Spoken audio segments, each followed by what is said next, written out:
Welcome to the Resilience Series. I'm Stephanie Weaver, author of the upcoming Migraine Relief Plan Cookbook, which has a theme of resilience and is available for pre-order now. My guest today is Reverend Dr. Angela Yarber. Angela is an award-winning author of 8 books and the artist and executive director of Tehom Center, a nonprofit that teaches the stories of revolutionary women through art, writing, retreats, and academic courses. She and her family were also featured on a show, Tiny House Nation. Her latest book is Queering the American Dream. Welcome, Angela. Thank you. I'm so happy to be here. And that's some of your beautiful artwork behind you, is it not? It is. This is the moon goddess behind me. I'll scoot to the side so you So can see. Yes, no, fabulous. artist and author. That is the best. That is just the best background I think I've seen. So Oh, tell thank you. us, Yours is and good too. thank you. So your and some of your artwork is on the cover of your book, "Queering the That's right. American Dream." It's a kind of a feminist memoir. So tell us about the book, how it's organized, and what you hope readers will find in it. Sure. And I do have an early release copy here. So here's an image for you. Queering the American Dream is my queer family story of leaving it all and the revolutionary women who taught us how. That's the elevator door is closing on you response. The hop on the elevator with me until the 8th floor is that our story began the day the Supreme Court ruled our marriage legal and ended the moment my younger brother's addiction spiraled into a deadly overdose. In between the two polarities are 18 months of full-time travel and a camper throughout the American landscape with a toddler in tow. And as we traveled for these 18 months full time, after quitting our job, selling our home and everything, we came face to face with a pretty stark contrast. On the one hand, our jaws were continually dropping in awe and wonder at the beauty of the natural world that we get to call home in the United States. And simultaneously, our hearts were breaking in the face of the politics, policies, and people who don't support underrepresented and marginalized families like ours. But in between the way, as we're traveling at each phase of the journey or each stop along the way, a different revolutionary woman from history or mythology guides our steps and reminds us that it's not just my family that's queering the American dream, but it's all these amazing revolutionary women from history who've been doing this for years and years and years. And if only we heed their wisdom, we'll realize that the American dream, how it's working right now, it's not working for most people. And so through their wisdom, we can dismantle it and then radically reimagine something more expansive that works for all people. So give us an example of one of the women and how the chapter that's framed around her, what it covers, just so people kind of get the flavor of the book. Of course. So Polly Murray would be one of my favorite, and she's fresh on my mind right now because I'm a professor and tomorrow's session is about her. Polly Murray was this revolutionary woman who was denied entrance into law school at Harvard because of her gender. She was identified as a woman during that time. Her name was Polly. But likely, if she had the terminology that we use today, might have identified as transgender or gender non-binary. And then she was denied entrance into UNC Law School because of her race. She was a Black woman. So finally, she ends up going to Berkeley, wrote what Thurgood Marshall called the Bible of the Civil Rights Movement, and coined the phrase Jane Crow to accompany Jim Crow laws. So to say not only is there racism, but there's also sexism. And then later on in life, in her 60s, she goes to seminary and becomes the first ordained Episcopal priest who is a Black woman, and baptized or presided at her first Eucharist at the church where her grandmother was baptized as a slave, as an enslaved person. And so we have this revolutionary woman who had been discriminated against for her race, her gender identity, her sexuality. All of her partners were other women. And I come face to face with her during my time in the Southeast. So I think about, I was a campground host with my wife and child in the Jefferson National Forest in Southern Virginia, where you have this gorgeous autumnal glory all around you in the fall foliage. But then you look around and there are Confederate flags. I experienced people in blackface. When I went to the gym and my child was in child watch, I heard other people referring to gay people as the F word, making fun of men for I'm not sure about cursing on here, but Oh, you can curse. Yeah. yeah, okay. But calling men, pussies when they couldn't lift weights, and different things like that, where it was a very homophobic and racist culture. And then here I was, like, driving down these serpentine roads thinking about Polly Murray, who had kind of the audacity to say, "Hope is a song in a weary throat. Give me a song of hope in a world where I can sing it." And I couldn't help but thinking, like, gosh, how long ago she lived, but could she sing that song of hope today? Like, have we created that world? And on the one hand, we've made such strides, but on the other, we have not. So that's kind of one instance. And everywhere along the way is a different woman like that, whose kind of history intersects with things that were happening in the world while we were traveling. It's such a fantastic way that you framed it, and it's very rich. I'd say it's scholarly as well. So there's just a lot of really rich information in there, and it's well worth the read. Thank So, you. what does it mean to you when you say you want to queer religion and spirituality? What does that mean? Right. That's a great question. And I think the best way to answer that is to start by quoting Bell Hooks, who's at the beginning of the book. And she says, queer, not as being about who you're having sex with, though that can be a dimension of it, but queer as being about the self that is at odds with everything around it and has to invent and create and find a place to speak and to thrive and to live. And so in these ways, it's not limited to the LGBTQ plus community, but to all people who at some point or another, we feel at odds with everything that is around us.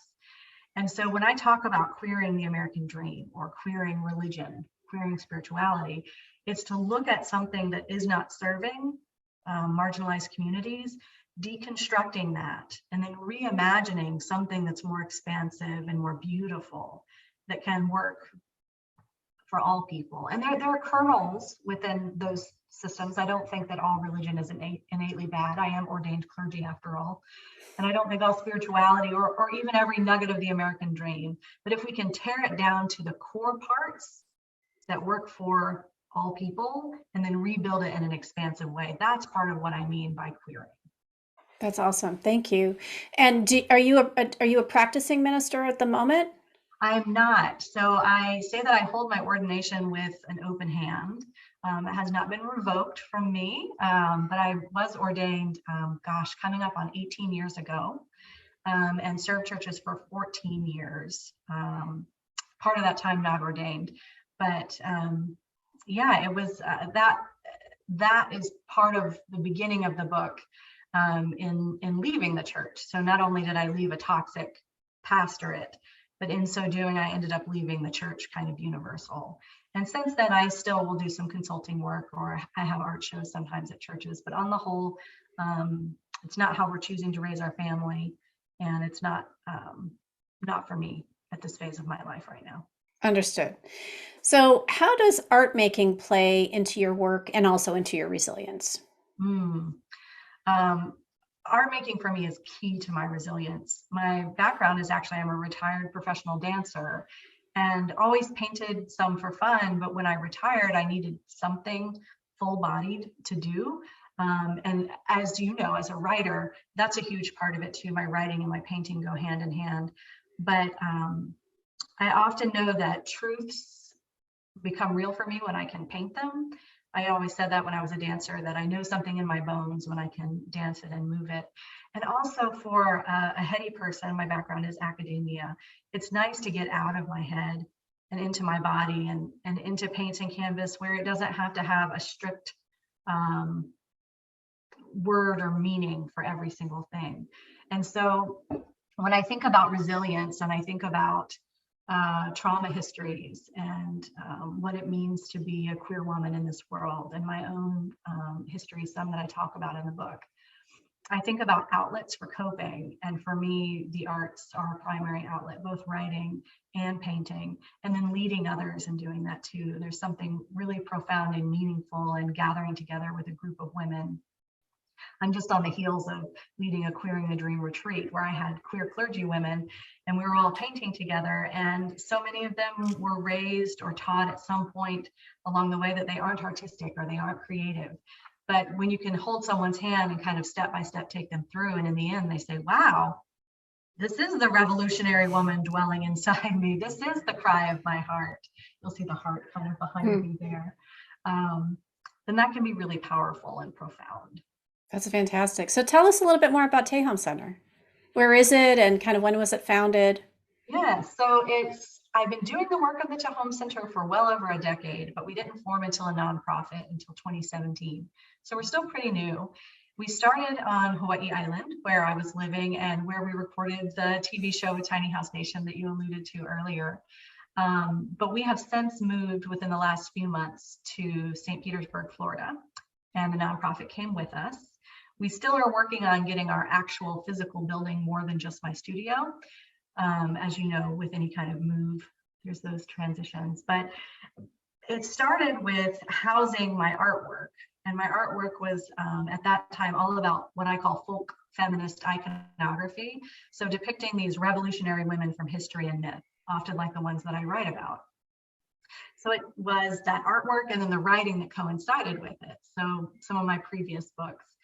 And then with those, we would communicate those with others, both through social media and virtual platforms, but also in person by teaching courses, hosting retreats and workshops. And those are primarily for women that are marginalized in some kind of way. And since then, we've really, we started as a project, the Holy Women Icons Project, and then morphed into a center when we actually had a building. And so we're working on getting that building once again and still telling the stories of revolutionary women, because those stories can change the world and they deserve to be heard. That's awesome. So how do you define resilience and how does resilience or where does it appear in your work, do you think? I love that question. And I think defining it is hard for me. Even I thought about looking up the dictionary definition, but I thought, no, I need to think about what it means to me. And I think of an inner quality, something that's inborn and within us. Anna Julia Cooper, who's a woman that I write about and paint about, refers to it as the singing something, which is an inborn innate quality within us that when all these external forces, and so I think particularly for women and for queer women, for marginalized women living in this country, when these external forces from culture are trying to push us down and then tell us, well, the reason you're not doing well is because you're not working hard enough, or you're not doing your self-care well enough. And there's something within us that helps us realize, no, actually, it's not that I'm not working hard enough. It's not that I'm not taking care of myself well enough. It's that all these systems were designed strategically to exclude me or to marginalize me and to marginalize other folks too. And so that kind of inborn quality that's questioning the status quo, but then causing us to I don't have a word for it, but the movement is here to rise up and hold our heads high, no matter what anyone else is saying. That's beautiful. Thank you. So the last question I ask everyone, and I always enjoy hearing what they say because everybody answers it differently, is and you just mentioned self-care, but what are some self-care resilience strategies that you personally find most helpful? Um, a host of them, actually. So painting and writing are, even though they're my job and that's my work, they are a form of self-care for me. And especially in those moments when I let go of thinking, oh, will this pitch be sold or will this painting be sold? And instead just paint and write from the heart. Also, I love being outside. And so being in the sunshine, on, in, or near water is very important to me. Made the move from Hawaii all the way to St. Petersburg, which is on a bay, and then on the ocean. So being outside and in nature is really important. And then pretty classic example, I love sleeping. I have two young children, and so the sleeping is a little bit harder to come by sometimes when you have young children, but they've just turned, they're almost 5 and 8. So getting to that age now where I can actually sleep. And so I think it's underrated because we do it every day, but sleeping and resting is a wonderful form of self-care to help me stay resilient. That's fantastic. Angela, thank you again for being here today and sharing your experience. Please visit tehomcenter.org. That's TEHOMCENTER.org to learn more about their work. You can order Queering the American Dream wherever you like to buy books, and do try to support independent bookstores if you can. All proceeds of this memoir go to charity. Check out other episodes of the Resilience series on Facebook, Instagram, and YouTube. Follow me at SWeaverMPH to learn more about my upcoming book, The Migraine Relief Plan Cookbook, which is due out this summer and is available for pre-order now. Thanks so much for watching.